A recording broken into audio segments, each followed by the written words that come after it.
লায়লাকে ছাড়া কেমন কাটছে টিকটকার কন্টেন্ট ক্রিয়েটর প্রিন্স মামুনের জীবন। ভিডিওর স্ক্রিনে দেখা যাচ্ছে টিকটকার মামুনের আইনজীবী হাসছেন এবং প্রিন্স মামুনের সেলুনের পরিচালক 50% ডিসকাউন্ট। অনেকেই আসছেন প্রিন্স মামুনের সেলুনে। এখানে দেখা যাচ্ছে লায়লা, এই ফটোতে দেখা যাচ্ছে টিকটকার প্রিন্স মামুনের আইনজীবী। প্রিয় দর্শক শ্রোতা, লায়লা মামুনের কাছে আজ শুধু অতীত। থ্যাংক ইউ সো মাচ আমার জীবনে আসার জন্য, এন্ড আমি আছি সারা জীবন। এর পূর্বে আমরা শুনেছিলাম প্রিন্স মামুন তিনি বলেছিলেন, লায়লাকে ছাড়া আমার জীবন অচল, ও আমাকে মনের মতো করে ভালোবাসে, আমি মনের মতন একজন সঙ্গী পেয়েছি। এই কথাগুলো টিকটকার প্রিন্স মামুন বলেছিল। I love you. এখানে দেখা যাচ্ছে ভাইরাল সুমাইয়ার প্রেমিক, যিনি বারবারই সুমাইয়াকে জীবনসঙ্গী করতে চান, আগুন, তিনিও কিন্তু টিকটকার প্রিন্স মামুনের সেলুনে গিয়েছেন। যাই হোক, পরে আমাকে খাওয়ালো সে।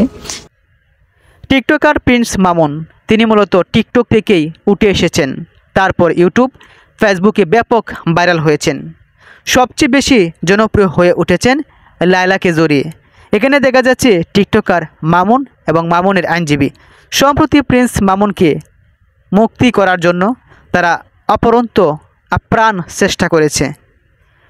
প্রিন্স মামুনের আইনজীবী তিনি বলেছেন, লায়লা মেয়েটা প্রিন্স মামুনকে প্রেমের ফাঁদে ফেলে তার উদ্দেশ্য হাসিল করেছে, যার অভিযোগে লায়লা এখন পর্যন্ত মুখ খুলেননি। রাস্তা দিয়ে লোকজন যাচ্ছিল, তাদের কাছে বলছি ভাই একটু হেল্প করেন, একটু থামান। লায়লা মামুনকে এখনও মনে প্রাণে ভালোবাসেন, যার ফলেই মামুনের কোনো দোষ তিনি প্রকাশ করতে চান না। ভালোবাসা মানুষটা এমন হওয়া উচিত। প্রিন্স মামুনকে পেয়েছে তার পরিবার। এতদিন লায়লার কাছে ভালোবাসার ফাঁদে পড়ে মামুন তার পরিবারের কাছে ফিরতে পারেনি। অবশেষে মামুনকে পেয়েও খুশি তার পরিবার। অবশেষে একাকিত্ব দিন কাটছে লায়লার জানা ছিল না প্রিন্স মামুন তার সঙ্গে এভাবেই প্রতারণা করবে। যদিও কন্টেন্ট ক্রিয়েটরের সুবাদে 3টি বছর স্বামী স্ত্রী মতো সম্পর্ক চালিয়েছে মামুন, লায়লা সম্প্রতি একটি সাক্ষাৎকারে এসে এমন দাবি করেছিল। তবে ভালোই কাটছে লায়লার দিনকাল।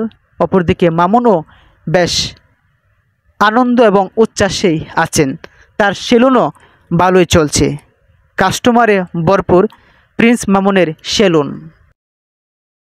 কাউকে যদি ভালোই না লাগতো তবে তো আর প্রেম হতো না।